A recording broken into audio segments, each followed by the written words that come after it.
Welcome to Folkways, the Folklore of Britain and Ireland podcast. Hello and welcome to the show. I hope you're doing well, and if you're not doing well, I hope you're doing well soon. So this is a follow-up to my festive winter chat with Thomas Sheridan. So Thomas is a highly regarded Irish author, raconteur, and a term he's recently started using for himself, an alternative folklorist. So today we discuss the Irish fairies, the other world, as well as stone circles and other mysterious places. This isn't one to miss. And please stay to the end for September 2025's Almanac. So just to let you know, there were a couple of audio problems. So when Thomas comes in at the beginning, I had been discussing the Irish tale of Oisín and Maeve. You might know this one. It's where Maeve leads Oisín to the other world to live with her. When Oisín finally returns to his home in Ireland, thinking it's been just a few years, he realises that it has actually been hundreds, the landscape of his childhood almost unrecognisable. Yeah, the Irish story you're thinking of is the story of Tír and Og. Tír being the land and the Og means of the young. Now, that's a fantastic story because it's one of these emerging folkloric kind of things that brings us up to the present and ties into things like the missing time sort of folklore of the alien abductions and brings us into things like the clock speed of the human brain, quantum, retrocausality. What is time? How do we perceive it and stuff like that? You see, folklore and stories and mythologies where the science of their time, they just conveyed unknown things through the stories and that they would make up the cover for them.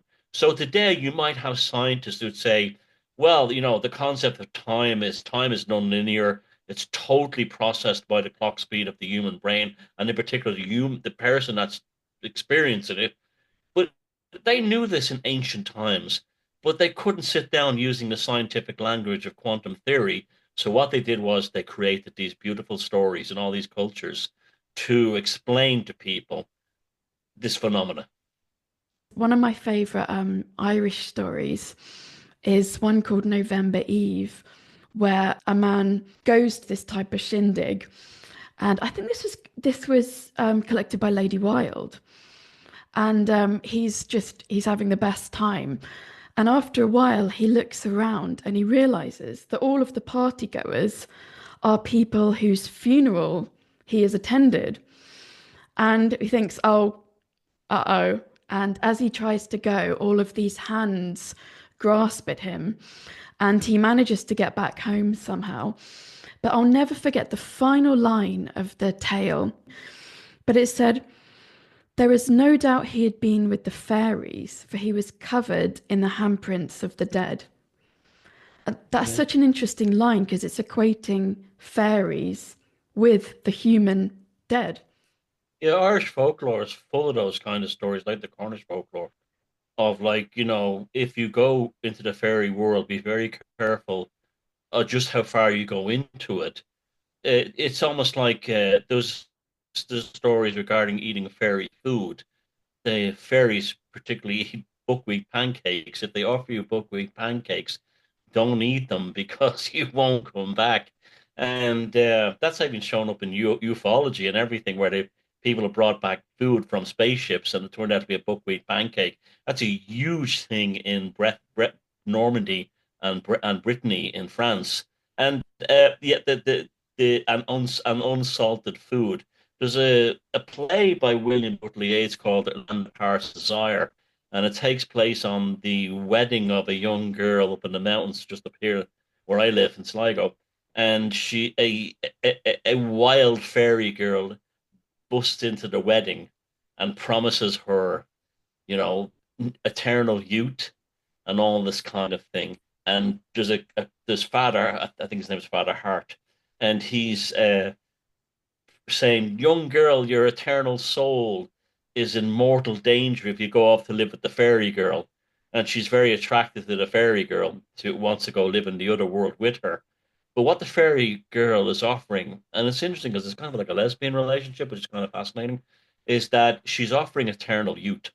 she's offering eternal, you see, eternal youth to a Christian culture that is very much into the resurrection, very much into the whole concept of you'll be resurrected into heaven, is a form of death. Is a form of death because you're not getting into heaven. And so I think a lot of this fairy stuff that's connected with death is directly interlinked with the Christianity that came over and told us that, well, if you go live in a fairy world, you'll lose out on resurrection. You'll be eternally dead. It's kind of purgatory kind of thing. So I think a lot of it comes from that. It's an amazing thing. I'm glad you brought that up because it's something I was thinking about recently, and it's a subject you can actually go miles into in terms of, well, what is death to a fairy in the fairy world? What is death in the Christian world? And that schism between both of them is exactly what you have been saying in that story, and also in Yeats's play Land of Heart's Desire. Yeah, yeah, you're absolutely right. You can go really far into it. And one of the things that I noticed is that fairyland is often equated with death. I actually haven't thought about it in the Christian context you said, which I will do. I think that's really interesting. But yeah, this idea that fairyland is just this lovely, beautiful place, there's definitely a darker edge for, I guess, mortality in a sense that we would understand it. Yeah. Well, here's that great schism again. I was doing there's a documentary in process now, an American film company, and I'm in it talking about Irish fairy law and the Sidhe. And I was saying to the woman who was the host of the film, and I was saying, do not confuse the Irish Sidhe with the English Fae, because the English Fae seem, or should we say the Anglo-Saxon Fae, because it's probably the Sidhe are probably very similar to the fairies in Wales, Cornwall, and Scotland. Well, definitely Scotland for a fact, no doubt about that. But the Sidhe, they're nasty. Don't get on the wrong side of them. They're serial killers. They will destroy you. Now, in the southwest of Ireland, say from County Clare, West Cork, Kerry, there's a prevailing tradition that the fairies, the Sidhe, Sidhe, the Sidhe are they were one the angels that fell with Lucifer from heaven. Now, this obviously is a Christian rationalization of the whole story, but I think when I first heard that, I was going, "That's ridiculous," like. But then I started to realize, oh, it's a very useful method for describing just how different they are from us, and this is why they're associated with death, precisely because to go into the other world is to, and that includes maybe becoming a pagan, becoming a Hindu, become a Buddhist. You're rejecting resurrection in heaven. It's really deep when you get into thinking Yeah. about it. Yeah, it really is. So last year, Thomas, I did a little trip around the west of Ireland, and we started in Kerry, and yeah, Kerry, and then I went all the way up to Sligo. I was just going to different places, stone circles, and talking to people. And yeah, my final stop was Sligo, and I was walking one day to a leisure centre just because I fancied going swimming from Sligo town. And on the right, I remember seeing a sign and it said to had like a sign of like an ancient monument, and I never turned that down. So I headed there and I ended up one of the weirdest places I've ever been to. You've covered Was it this. a count? Was it a council estate? Yeah, it was a roundabout with a type of fairy circle on it in the middle of a 1940s council estate. Yeah, it's just to the west of Sligo city town centre, Yeah. and it was that part of town became developed in after the war, World War II, and they started building semi-detached council houses for people who had lived in the sort of inner town tenements and stuff. Like it happened all over Britain and Ireland at the time, and so the stone circle was in the middle of a. It was the first roundabout, traffic roundabout, I believe, in the west of Ireland. They'd only had, like, before they had junction with traffic lights. So it was the first roundabout in the west of Ireland. And in the middle of this neighborhood, there was a stones. It's actually a Newgrange type passage tomb, as they call it. But what you're seeing is the stones around the outside from where the tumulus has been removed. And so anyway, the the local suspicion, even to this day in Ireland, if you are building, if I wanted to build apartment buildings across the street and there was a fairy tree there, the locals would go, I'm not living there. The hell with that, I'm not living there. And to this day, if the National Roads Authority is building a motorway or a slipway, a motorway, a new road, they have to, there will be bombarded with people saying you can't do that there because there's a fairy tree. Now, it's very similar to Iceland in that way, in that they will say something like, "Well, the motorway junction has been changed to respect local cultural things," but they never tell you in the actual, document. It's because the fairies will cause the cars to crash, and that's what locals believe. That I mean, it's just a modern housing estate just up the road here about a mile, and I mean, I had friends locally said, "Oh, they're really nice houses. It's a nice estate. A lot of nice people living there." Why? Oh, they chopped down a fairy tree. And I'm talking about people in their 20s saying this to me. Not that, who are just like, they're not superstitious peasants. That thing still exists. Now, well, anyway, there's a remarkable and kind of sad story about that thing. So the council built the roundabout so the locals were saying you cannot build this housing development anywhere near a fairy fort. As an Ireland fairy fort is like a generic term ordinary people use for everything, right? And so the council said, okay, we'll build this thing called a roundabout. They're all taken off in Britain. They're very popular. It'd be ideal neighborhood. So we'll build a roundabout off the road by the lake, so leading out of town. So they built the roundabout with the stone circle in it. Now it gets really weird now. And the locals were happy with that, but there's loads of stories that back in the 1940s of people coming home from work and taking a shortcut cross the roundabout where the ancient stone circle is and ending up on the wrong side or an hour later appearing on the other end. There's loads of those stories like that. So the government, so this is like in the 1950s, the Catholic Church had a tremendous power in this country. It was almost like a theocracy on some levels.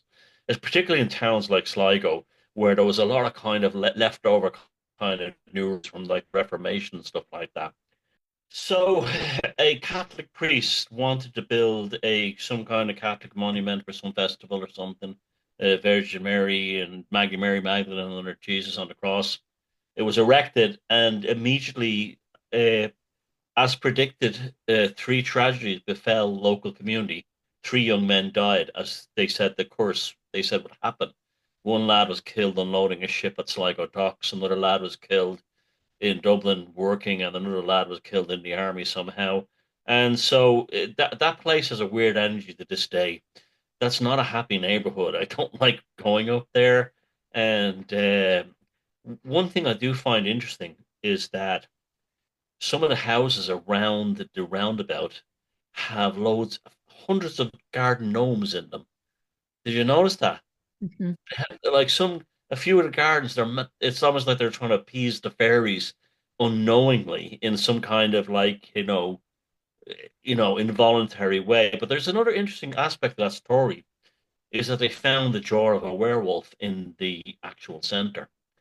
Now, werewolf folklore is a massive in Ireland. People don't know that, but apparently they found the jaw of a werewolf in the center of the circle. That's not a part of that whole other story, but there you go. I went on a Facebook page. It was interesting because people were talking about this place, and some users were saying they had really happy memories as children of playing there. But there was an issue with missing time linked to it, as I recall. Thomas, have you had any experiences there? What's your relationship to it? Well, it's probably the most exceptional stone circle in the world anywhere. in that it's in the middle of a neighborhood, you know, and I've been to places like Liverpool where you get standing stones in certain neighborhoods, and around even in Brighton, there's parts of Britain where you get standing stones in a town. But a full, complete, monument. If this was in any, if this say that was in a European country, it'd be like their Newgrange or their Stonehenge. And yet we have so many stone monuments in this part of Ireland. It's just stuck in the middle of a neighborhood. I'll tell you what my experience is. Very uncomfortable, not happy, time to leave. In fact, when I was working with the American film crew, I told them about the place, and they were like, "Let's go, let's go, let's go."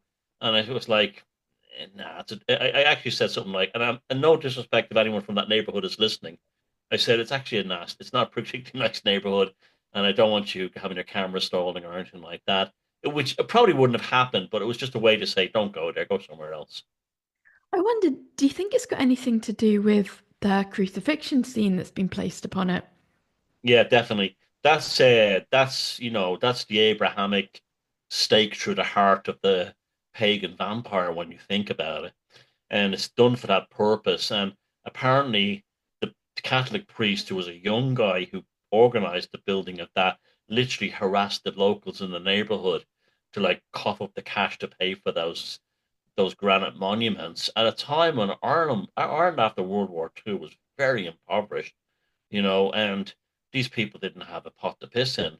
And here was this like Catholic priest who probably had a housekeeper in a nice house in the neighborhood going around telling these poor people that, who like if they had a job, they worked in the docks or they worked in a factory or something, to tell them, cough up, for my monument, my legacy to myself. So yeah, there's a demonic sense to it, in that dark sense. It's a demonic place, and I would be lying if I said I've never entertained fantasies of going up there with a few sticks of dynamite. There is a scene in the John Bean Key play, The Field, where he's talking to an American and he says, it's set in Kerry, I believe, in the 1930s. And he's talking to an Irish American who wants to return to his roots and buy this field. And the Catholic priest says to him, do not for a minute think that these people are fully Christianized. There's a very thin veneer between them and the pagan. And yet that's what it is. It's Ash from the future interjecting here briefly to say I wanted to read a bit from the Facebook page called Save Irish Fairy Forts Heritage Conservation Community, in which they posted about the fairy circle with an image and a bit more information, and I just wanted to read some of their words. Quote, tales of growing up in the area show the local people care about and look after the site. The children use it as a playground, jumping from stone to stone in their childhood games and leaving small coins under the rose bush as gifts for the fairies. One story tells of how a young girl, 4 years old, wandered out of one of the houses late at night looking for her mother, who was visiting neighbours. Not used to being out in the dark, the little girl soon became lost and found herself at the fairy fort, where she stopped. All of a sudden, little people, in quotation marks, appeared around her. They were friendly and escorted her to a nearby house and knocked on the door. When her mother came out, for it was the neighbour's house, would you believe, the little girl tried to introduce her newfound friends, but they were nowhere to be seen. So around the northwest of Ireland, I remember going to Queen Maeve's grave. Do you pronounce it Knocknashee? Is that right, Thomas? Knocknashee, yes. They call it Queen Maeve's grave, but obviously it's thousands of years older than when it was just a folkloric thing. You can also see it from that circle in the neighborhood in a lot of the circles in and stone megaliths in Sligo. There's line of sight between all of them, which shows there's a kind of a geomancy thing going on. Queen Maeve's cairn has never been explored on top of the mountain. The reason for it is, well, I kind of believe the National Monument Service or the Office of Public Works when he said there's just too many monuments in Ireland. We can't explore them all, and it's on top of a mountain. But apparently, that's the name it was given. But it's thousands of years older. It's a remarkable thing how it dominates the landscape. Wherever, as soon as you come into Sligo, it's the first thing you see. And I always think of like it cannot. Talking about emerging folklore.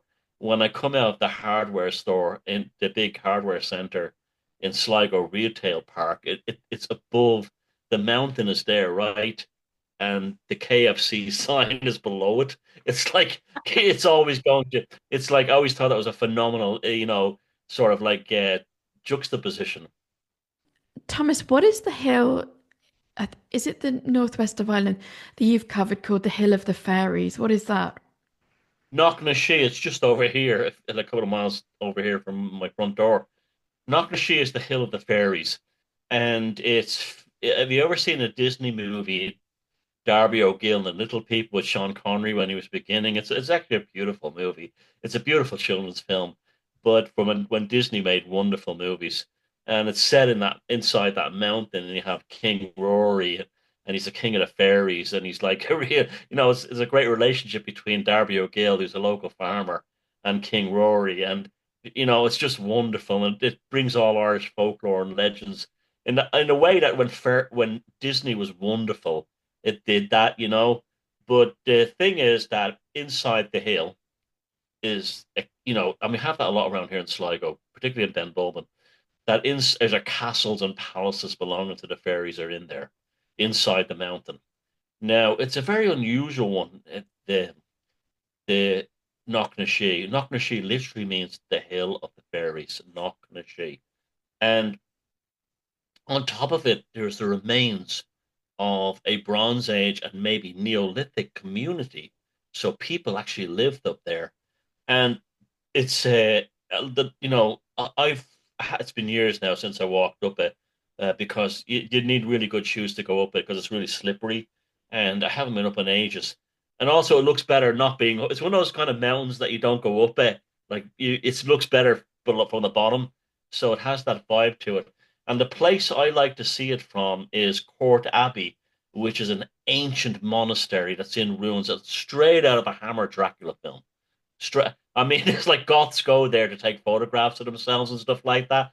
And that's below the Hill of the Fairies. And I was I, like I went the last one time I was there. The last time I was there was the film crew, an American film crew, and I was telling the previous time I was here, there was a couple of young goth girls who were taking photographs of themselves next to the ruins and the graves with the mountains behind them. And I was like, isn't that the continuation of the same thing? That's emerging folklore. It's continuing, the aesthetic continues, into the kind of the goth scene of the day. And yeah, that's Knocknashee. That's just over there. I've never had any weird experiences from there, but I was teaching 20 years ago now. Jesus, when I think about it, maybe not that long, but about 15 years ago. I was teaching night classes and I got talking to some people that lived around and they were like, oh, no, you don't go there on certain days. When you see certain strange lights, go right home. So, there you go. Is there anywhere, Thomas, in Ireland that you have had a strange experience personally that you're happy to share? In Ireland, let me think. I'm trying to think like in Ireland, have I had strange, weird experiences? No, I don't think so, but I've had them at megaliths in other countries. And that could be interesting too, because it could be like I was like a foreigner or something. Like I've been talking about, like, in Ireland, you know, when English women lived in Ireland in the old days in the countryside and they were pregnant, they would hear fairy music or they would like hear because the fairies were very interested in pregnant women. But if they were foreign pregnant women, they were really interested in it. They wanted to know it. So English women who were like living in Ireland, 100 years ago, maybe more, they would have these fairy experiences in the countryside. Now, I think I had that experience in Sardinia, where their local fairies or she or whatever, it was in the middle of nowhere in the mountains of Sardinia. I was up there at Maria Wheatley, and it was like unbelievable. I had the psychic attack that was like literally nearly left me paralyzed. And so, not enough. I'm trying to think. I've had. I've had nice experiences in Ireland. I've had unsettling experiences in Ireland. But I've never had a scary one. The only two places with that like the remote megalith in Sardinia, and also in the Rollright Circle in England. That's nasty energy there. Can you talk about that? What do you mean? They're all right. Yeah. Yeah, I mean, they're all right. You know, I'd been there years when I was a young lad. I used to have a youth hostel card, and so I used to hike all over the place, not just in Ireland, but in England and everywhere else. And so, like when I was quite young, I used to do the whole youth hostel thing, and I was, with the stone circles or Roman in England. I love the Roman stuff because we didn't have that in Ireland. It was a real novelty and that kind of thing. I always love that stuff. And that was the one I first found about the Pendle Witches was when I was hiking up that way. And so it was in the Rollright Circles, which is in like the outskirts of the Cotswolds. I used to walk for miles and miles and miles on my own with just like a knapsack and a few cans of Coke and sandwiches in it. And I went in and I said, "Oh, this is very interesting," and blah blah blah blah blah. The New Scientist had written an article on the Rollright Stones having this bizarre energetic force inside them. I covered it in my book, The Druid Code, and and also in my new book that I co-authored with Sarah Mondaini, Hocus Focus. And I was like, well, this is very interesting. All song circles are interesting to me, but I was like, yeah, keep on walking. And not a negative thing, it was just like, yeah, the kind of thing. So in the years since when I visited it, it was like, I don't like this place. I don't like it. It's a strange vibe to it. And then when you find out that it was all kind of cult activity went there in the 1940s, and a local farmer was murdered when he stumbled upon a ritual where these aristocrats were like performing there. And it's like, yeah. And then I met some other people like Dr. Neil Rushton, the folklorist and the fairyologist, where we come, and from Hare and Hawthorne, and he said to me, "Yeah, Thomas, I don't like the Rollright Circle either."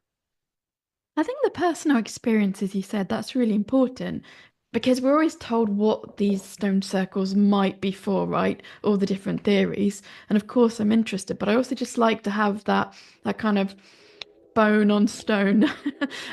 Just first impression.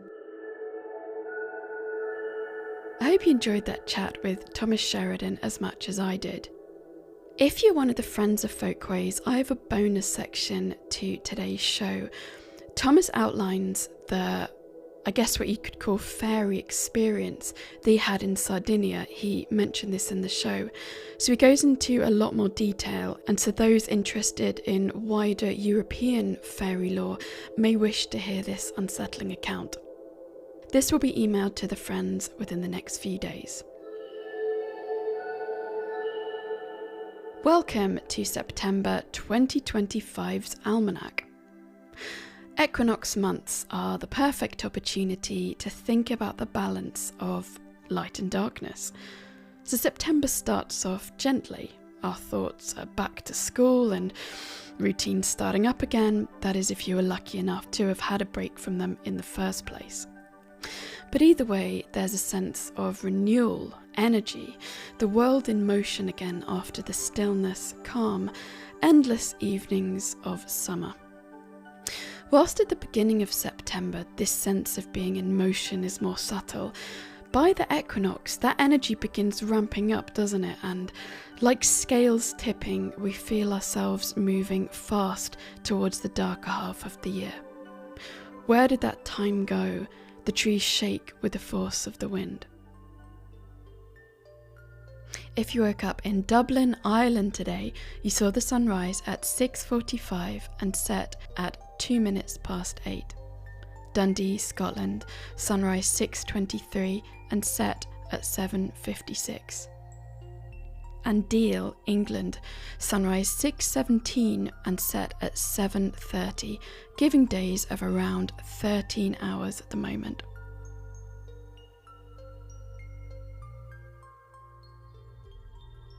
On the 21st of September, around the equinox, the moon becomes new once more.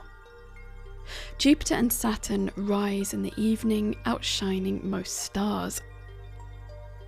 So September's prominent constellations are Ursa Major, the Great Bear, Ursa Minor, the Little Bear, Cassiopeia and Pegasus. September is a prime foraging month. Hedgerows, woodlands and coastal areas are rich with berries, nuts, seeds and mushrooms as we begin indeed sliding into mushroom season.